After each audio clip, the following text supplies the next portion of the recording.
और तुम अपने रब की कौन कौन सी नेमतों को जुटलाओगे। चैप्टर नंबर 7 सब फर्टेलिटी गायनोकोलॉजी फ्रॉम 10 टीचर आज हमने डिस्कस करना है। लास्ट वीडियो में मैंने कंट्रासेप्शन अबार्शन और इससे भी लास्ट वीडियो मैंने प्ले लिस्ट में बना दी है, वो जाकर देख लेना। सब फर्टेलिटी एक गायनी के वार्ड में सबसे ज़्यादा देखा जाने वाला मसला है। ठीक है, आप इवन सीएमएच में देख लें, किसी गायनी के वार्ड में या किसी भी सिविल हॉस्पिटल या प्राइवेट हॉस्पिटल में सब फर्टिलिटी आपको दिखेगी। मैंने ऐसे ऐसे कपल देखे हैं जो बहुत सी दौलत से माला माल हैं, लेकिन वो सब फर्टाइल हैं और वो अपने हाथों में पैसे लेके फिर रहे होते हैं कि हम किसी तरह कोई एक बच्चा अपना पैदा कर लें। और मैंने कुछ ऐसे भी देखे हैं जिनके पास खाने के पैसे नहीं हैं, लेकिन वो लाइनों पे लाइनें लगी हुई हैं उनके घरों में जाएं। ठीक है, अमूमन आपने ये जो झुग्गियों वाले होते हैं, इनकी आपने बच्चे देखे हैं। मतलब एक कपल के कुछ 10-12 एक लाइन से रही होते हैं, इतने इतने इतने इतने इतने। तो ये भी एक खुदा की नेमत है, बिलीव मी। अगर आप सब फर्टाइल हैं, अगर कोई कपल सब फर्टाइल है, तो वो माशरे में उस तरह फेस नहीं कर पा रहा होता है जिस तरह के बाकी लोग जो है ना करते हैं। नो डाउट औलाद तो अल्लाह की है। मैंने आपको पहले भी वो सुनाया ना कि वो जिसे चाहता है बेटियां देता है, जिसे चाहता है बेटे देता है, जिसे चाहता है बांध रखता है, और वो हर चीज़ पे कादिर है। तो अब इसके अंदर देखेंगे किस कपल को हम सब फर्टाइल कहेंगे। पहले एक वर्ड होता था इनफर्टाइल, लेकिन उसको अब रिमूव करके सब फर्टाइल कर दिया कि क्योंकि हम कुछ कपल ऐसे हैं जिनकी फर्टिलिटी हम दोबारा करवा सकते हैं। ठीक है, अब कौन से कपल हैं जो फर्टाइल होंगे। कब कपल को हम सब फर्टाइल कहेंगे? जब वो कपल सपोज करें उनकी शादी हुई है और वो 12 माह तक, ठीक है, यानी कि 1 साल तक वो आपस में इकट्ठे सोते रहे हैं, इकट्ठे मिले हैं, इकट्ठे टपाटप जो भी किया है। ठीक है, मैं टपाटप का लफ्ज़ इसलिए इस्तेमाल करता हूँ क्योंकि फिर दूसरे वर्ड जो है ना वो यूट्यूब उसके ऊपर बैन कर दिया करता है। ठीक है, वीडियोस पूरी की पूरी बैन हो जाती है। तो लोग फिर हंसते हैं। अच्छा, 1 साल तक वो आपस में इकट्ठे रहे, टपाटप किया, ठीक है, सेक्सुअल इंटरकोर्स किया, लेकिन उनको कंसेप्शन अचीव नहीं हुई किसी किस्म की भी। ठीक है, मतलब वो ज़ोर लगा रहे हैं अपना पूरा, दोनों कोऑपरेटिव हैं, लेकिन उनको कंसेप्शन नहीं हुई। और इस दौरान उन्होंने कोई भी कंट्रासेप्टिव मेथड यूज़ नहीं किया। अगर फीमेल की बात करें, उसने कोई भी वेजाइनल इस तरह के कॉन्ट्रासेप्टिव पिल्स या फिर रिंग, हमने लास्ट वीडियो में पढ़ा अबार्शन और कॉन्ट्रासेप्शन वाले में, ये कोई भी वेजाइनल स्पंज नहीं यूज़ किया। अगर मेल की बात करें, उसने कोई भी कॉन्डम या वेजेक्टमी नहीं करवाई हुई, इस तरह की चीज़ें। इस दौरान भी अब आपने काज को ढूंढ के उसको ट्रीटमेंट की तरफ लेके जाना है। अमूमन पाकिस्तान या लो जो सोशियो इकनॉमिक वाले स्टेटस वाली कंट्री है, वहाँ पे क्या करती हैं, इनकी दूसरी शादी करा दो। बंदा 3 शादियाँ करवा के बैठा होता है, पता चलता है बंदे में मसला है, वो बेचारी 3 की और की उसने लाइफ को दाव पे लगाया हुआ है। ठीक है, तो अब इस तरह भी बड़ा एक रिवाज है। अब देखो, सब फर्टिलिटी बेसिकली यूँ कह लें कि इसका दूसरा नाम मैं कहता हूँ कि डिलेड कंसेप्शन की तरफ हमें लेके जाती है। कंसेप्शन होगी लेकिन थोड़ी सी डिले होगी। ठीक है, तो डेफिनेशन क्या करें, a couple has not able to conceive after 12 month of unprotective sexual intercourse. ठीक है, तो बुक के मुताबिक एंड में मैं आपको बुक सारा दिखा दूंगा। तो ऐसे सब फर्टाइल होते हैं। मोस्टली जो बॉयज़ सुन रहे हैं मेरी वीडियो, उनके अंदर ये फर्टिलिटी का ज़्यादा इशू होता है, जो कि सिगरेट पीते हैं, अल्कोहलिक हैं, ड्रग्स का नशा करते हैं, या फिर वो अंडर गारमेंट्स जो है ना वो पहन लेते हैं बहुत ज़्यादा तंग। ठीक है, तो क्या होता है, जो स्क्रोटल एरिया होता है उसका टेम्परेचर इतना बढ़ जाता है कि इवन वो जला देता है हर चीज़। समझ रहे हो मेरी बात, मैं क्या बताना चाह रहा हूँ, जलाने वाली। ठीक है, वो अमूमन एक मिथ बनी हुई है कि मर्द और घोड़ा कभी बूढ़ा नहीं होता, लेकिन इस तरह के जो बॉयज़ हैं ना वो टाइम से पहले ही जो है ना वो बूढ़े होकर बैठ जाते हैं। अच्छा, सब फर्टिलिटी की चलते हैं, आप थोड़ा सा हम इसको स्पीड में लेके जाते हैं। 2 टाइप्स में आपके साथ यहाँ पे डिस्कशन करनी है।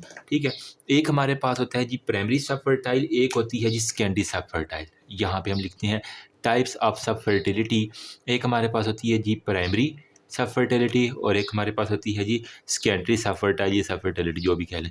प्राइमरी में क्या लफ्ज़ नज़र आपको आ रहा है कि मतलब not able to conceive since, मतलब कोई भी उसको प्रेगनेंसी नहीं हुई, कोई भी मिसकैरेज नहीं हुआ, उनकी शादी हो चुकी है। ठीक है, शादी के बाद उन्होंने कभी भी प्रेगनेंसी का साइन उनको आया ही नहीं है, ना ही उनका कोई भी नो प्रेगनेंसी नो मिसकैरेज, एक दफ़ा भी नहीं हुआ, ठीक है? इसको हम कहेंगे प्राइमरी सब फर्टाइल। जबकि जो सेकेंडरी वाला होता है ना, उसके अंदर क्या होता है, पहले एक दो बच्चे उसको कपल ने पैदा कर लिए, ठीक है? 1 या 2 बच्चे। अब वो कह रहे हैं नहीं जी हमारे तो 4, 5, 6 बच्चे होने चाहिए। लेकिन वो अब मुसलसल कोशिश कर रहे हैं, लेकिन उनका दूसरा बेबी, तीसरा बेबी, चौथा बेबी नहीं हो रहा। पहला बिल्कुल नॉर्मल हो गया, दूसरा, तीसरा, चौथा नहीं हो रहा। तो इसका हम कहेंगे कि एक दफ़ा ठीक हो गया, दूसरी दफ़ा जो है ना वो पैदा करते हुए उन्हें कुछ ना कुछ मसला आ रहा है। तो ये हमारे पास सेकेंडरी फर्टिलिटी, सब फर्टिलिटी के अंदर उस कपल को रखेंगे। प्राइमरी, नया शादीशुदा जोड़ा जिसने हर पूरा साल गुज़ार लिया है और कभी भी नहीं हुआ। 2 साल हो गए, 3 साल हो गए, 4 साल हो गए। यहाँ पे क्या है, शुरू-शुरू में शादी के पहले साल उनका एक बेटा पैदा हो गया या एक बेटी पैदा होगी, उसके बाद बेचारों की कोई औलाद ही ना हुई, आपने सुना होगा। तो ये हमारे पास होती है, ठीक है? और अब यहाँ पे बेसिकली ना कुछ नेचुरल कंसेप्शन के बारे में आपने क्वेश्चन करने होते हैं। मतलब कुदरती तौर पे जो है ना वो कंसेप्शन, उसके बारे में आपने करना होता है। कभी-कभार क्या होता है, ना मर्द में मसला है, ना औरत में मसला है। अमूमन ये जो ओवरसीज़ पाकिस्तानी होती हैं ना, ठीक है? उनके अंदर ये बड़ा कॉमन देखा गया कि मतलब शादी हुई, 2 महीने बाद जी शौहर साहब चले गए हैं दुबई, सऊदीया। अब जब वो आपस में 1 साल तक मिल ही नहीं पाए, तो क्या आप उनको सब-फर्टाइल कहेंगे? नो। अगर वो शादी से दूसरे माह ही चला गया, तो दोनों की सेपरेशन हो चुकी है।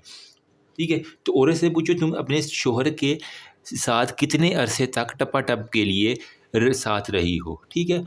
शादी को कितना टाइम हो गया? 12 माह हो गए हैं कि नहीं हो गए, और उन्हीं 12 माह में हर महीने जो आपका मेंस्ट्रुअल साइकिल चल रहा है और फिर ओव्यूलेशन होती है, क्या उस दौरान आपने कुछ भी ऐसी सेक्सुअल एक्टिविटी की है? तो ये हमारे पास है नेचुरल कॉन्ट्रासेप्शन। अगर वो कहता है कि नहीं जी 4 माह बाद मेरा शौहर चला गया, 6 माह से 8 माह बाद चला गया था, अब तक हमारी कोई प्रेगनेंसी, उसे कहो बेबी उसको बुलाओ बाहर से वापस, और उसे कहो कम से कम तुम्हारे साथ 1 साल गुज़ारे, या उसे बाहर ले आओ या खुद तुम उसके साथ बाहर चली जाओ, ठीक है?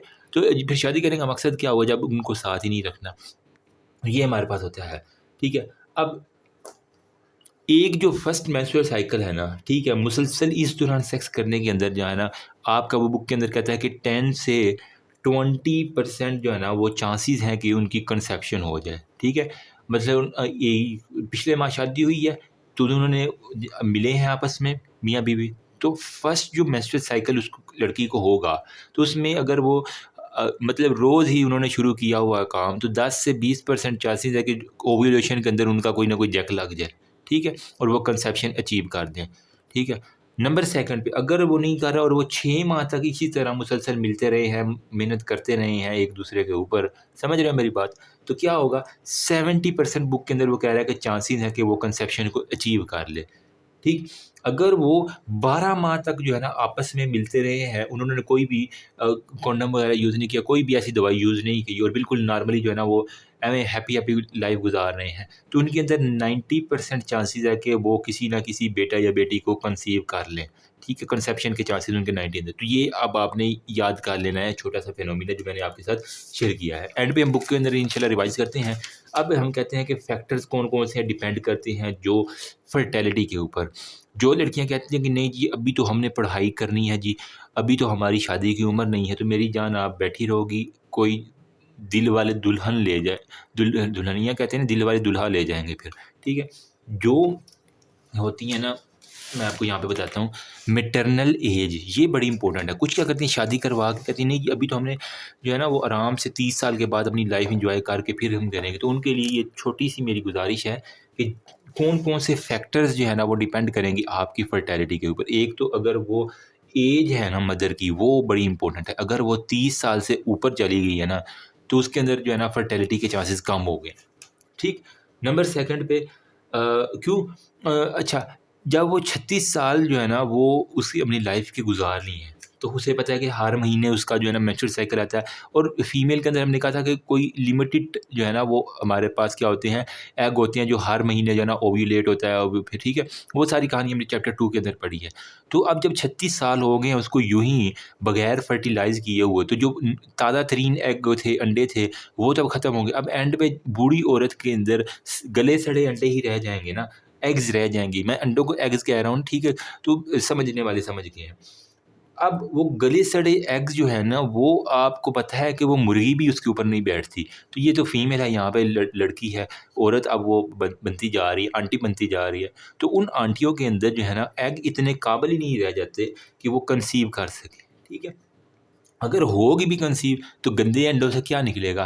क्रोमोसोमल एबनॉर्मेलिटीज़ जो है ना, वो आपको दिखने को मिल जाएगी, ठीक है? फिर साथ में कहता है कि जो बॉयज़, वो कहते हैं मर्द और घोड़ा कभी नहीं बूढ़ा था। हाँ, ठीक है, किसी हद तक बात ठीक है, लेकिन 40 साल तक जो है ना, वो मर्द अच्छा खासा टपा-टप कर सकता है। लेकिन 40 साल के बाद वो कह रहा है कि स्पर्म काउंट जो है ना, वो मेल के जो है ना, वो कम हो जाते हैं। तो अगर कोई कपल ये वेट कर रहा है कि नहीं जी, मैं, औरत कह रही है मैं जी 30 के बाद कंसीव करूँगी, मर्द कहता है नहीं जी मुझे 40 के बाद बच्चे चाहिए, तो मेरी जान आप किसी गलत पाथवे के ऊपर चल रहे हैं। अगर चाहिए तो ठीक है, 30 से पहले-पहले कर लो, अच्छे रह जाओगे। वरना हो सकता है आपके पास जो बेबी आए वो डाउन सिंड्रोम का, या हो सकता है 40 साल के बाद आपका स्पर्म काउंट वो रहे ही ना। आप जो भी इजैकुलेट कर रहे हो अपनी पिनाइल ऑर्गन से, ठीक है?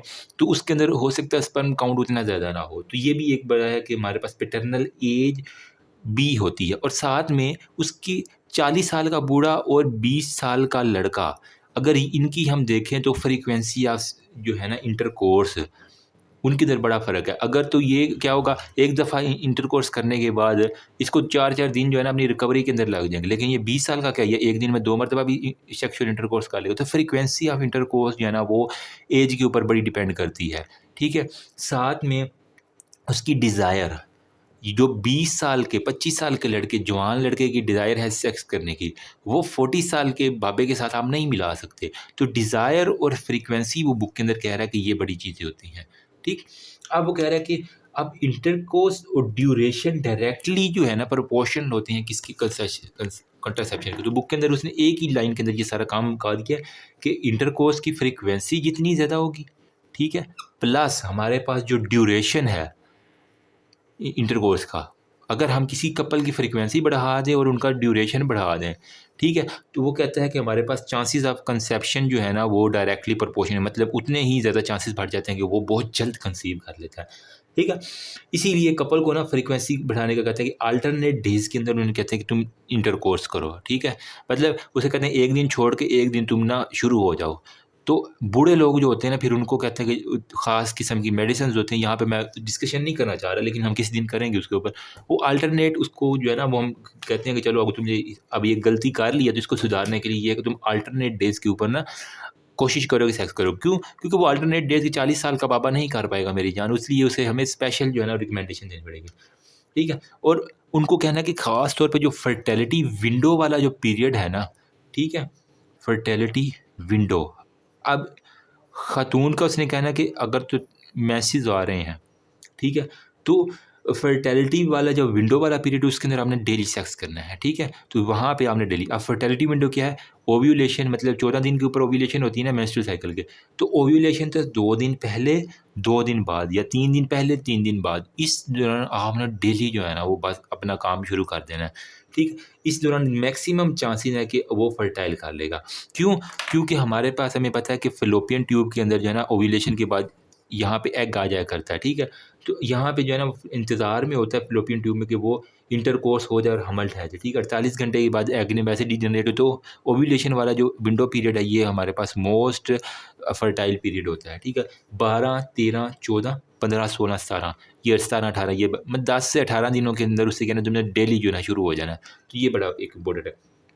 कुछ एक्सटर्नल फैक्टर मैंने बता दिए क्यों, ये तो था इंटरनल फैक्टर कि उसकी एज ज़्यादा होगी। एक्सटर्नल में क्या है, साथ में मेरी जान वो नशई है, स्मोकिंग करता है।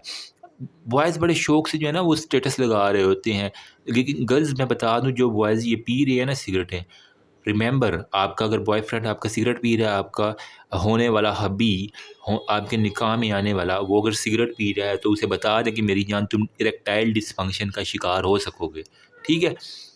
साथ में उसकी क्वालिटी और क्वांटिटी ऑफ स्पर्म जो है ना, वो बड़ी इफ़ेक्ट होगी, ठीक है? जो अगर आप एक हेल्दी इंडिविजुअल के साथ शादी करें, ठीक है? और एक उस इंडिविजुअल के साथ के जो ना वो पी रहा है, सिगरेट पी रहा है, या फिर वो सिगरेट पी रहा है, या फिर वो अल्कोहलिक है, या कैफ़ीन ले रहा है, ठीक है? उसका बीएमआई अगर बहुत ज़्यादा, या फिर वो ओबीस है, ठीक है। तो ये सारे फैक्टर जो है ना उसके sperm count, fertility, erection, quality, quantity of sperm के ऊपर इफेक्ट करेंगे। तो ये सारे के सारे अगर आ जाएगा एक्सटर्नल फैक्टर कौन से दिए आपने बता देने होते हैं, ठीक है। बताना मज़ा आ रहा है कि नहीं आ रहा? अच्छा, अब है हमारे पास कुछ काजेज़ ऑफ सब फर्टिलिटी, तो आई थिंक नेक्स्ट वीडियो में डिस्कस करेंगे, ठीक है। अभी तक हमने जो पढ़ा है ना, ठीक है, तो वो यहाँ पे हमारे पास है ये कि हमारे पास ये डेफिनेशन फेलियर टू कंसीव, ठीक है, यहाँ पे लेट मी फोकस इट, ठीक है, जो कि 12 मंथ में रेगुलर अनप्रोटेक्टेड इंटरकोर्स करते रही है। बाकी हमने ये सारी डिस्कशन कर ली। 18 से 20% चांसेस हैं, 70% 6 माह के अंदर चांसेस हैं, ठीक है। अब होपफुली जिस तरह मैंने बताया आपको नहीं भूलेंगे, और 12 मंथ तक करते हैं तो हमारे पास वो कह रहा है कि 90% जो है ना वो चांसेस आ जाते हैं, ठीक है। बाकी वो कह रहा है फीमेल फर्टिलिटी शार्पली ओवर, जब 36 साल से ऊपर हो जाती हैं, और फिर मेल जो है ना वो 40 साल से ऊपर उनके अंडे जो है ना वो गंदे हो जाते हैं, वो क्रोमोसोमल एबनॉर्मैलिटीज़ होगी, ठीक है। बाकी वो कह रहा है thrice time a couple having intercourse thrice time a week are 3 time more likely to, अगर कोई कपल हफ्ते में 3 बार टपा-टप कर रहा है ना, तो उनके अंदर मोर थ्राइस चांसेस जो है ना वो बढ़ जाते हैं देन जो कि हफ्ते में 1 बार इंटरकोर्स करते हैं। तो जो गर्ल सुन रही है ना, जो अगर तुमने चाहिए कंसीव करना तो अपने शौहर को कहो कि हफ्ते में 3 दफ़ा वो आपसे मिले, ठीक है। फिर वहाँ पे 12 से 14 पोस्ट ओव्यूलेशन होगा, बाकी 14 दिन में मैंने विंडो पीरियड का बता दिया, एक्सटर्नल फैक्टर में मैंने ये बता दिया, ठीक है। Time taken naturally to conceive year में हमारे पास क्या रहा कि ये सारे के सारे यहाँ के कम्युलेटिव प्रेगनेंसी रेट कितना है कि हमारे पास 1, 2, 3 में हमारे पास 70, 80 और 90% होगा, ठीक है। बीएमआई जिसका जो है ना वो ज़्यादा हो, या फिर जो हमारे पास सिगरेट पी रहा हो 20 हो, तो वो उनके अंदर वो कह रहा है हमारे पास सारी की सारी आ जाती हैं, ठीक है। All women trying to conceive should commence taking folic acid to reduce, हाँ, जो कंसीव करना चाह रही हैं उन्हें वो कह रहा है कि हम फोलिक एसिड लाजमी देते हैं ताकि उनके अंदर न्यूरोनल ट्यूब डिफेक्ट जो है ना उसके चांसेस कम से कम हो। ये एम्ब्रियो का उसने बताया, लेकिन आपको पता होना चाहिए कि फोलिक एसिड जो है ना वो इम्पोर्टेंट। और नंबर 3 पे, अगर वो कपल स्ट्रेस के अंदर रहता है, हो सकता है उसको कोई फाइनेंशियल स्ट्रेस हो, कोई एजुकेशनल स्ट्रेस हो, या कोई भी फैमिली की तरफ से स्ट्रेस है कि वो बेचारे हर वक्त परेशान रहते हैं। इसी वजह से तो शादी वाले जो नए-नए कपल होते हैं उनको हम रिलैक्सिंग माहौल देते हैं कि वो आराम से अपना कर सकें, उन्हें किसी किस्म की टेंशन ना हो, शोर भी ना हो इवन, ठीक है। तो यही होता है कि स्ट्रेस जो है ना अगर उन्हें बार-बार देंगे तो वो क्या करेगी, हाइपोथैलेमस पिट्यूटरी ओवेरियन एक्सिस, वो कह रहा है कि डायरेक्ट इन्फ्लुएंस डालते हैं, तो उसके सारे हार्मोनल लेवल डिस्टर्ब कर देगा और इनडायरेक्टली रिड्यूस टू कंट्रासेप्शन हो गया, और लिबिडो की सेक्स की ख्वाहिश भी कम हो जाएगी, फ्रीक्वेंसी भी कम हो जाएगी। इस वजह से मैंने बताया कि वो डायरेक्टली प्रोपोर्शन है किसके कंसेप्शन के अंदर, अगर वो ज़्यादा फ्रीक्वेंसी से करेगा, ज़्यादा ड्यूरेशन के लिए करेगा, तो उनके चांसेस बढ़ जाएंगे, सिंपल। नेक्स्ट हमारे पास है काजेज ऑफ फर्टिलिटी, ये करेंगे, इसके अलावा इंशाल्लाह हमारी नेक्स्ट वीडियो में ख़त्म हो जाएगा। Thank you Allah.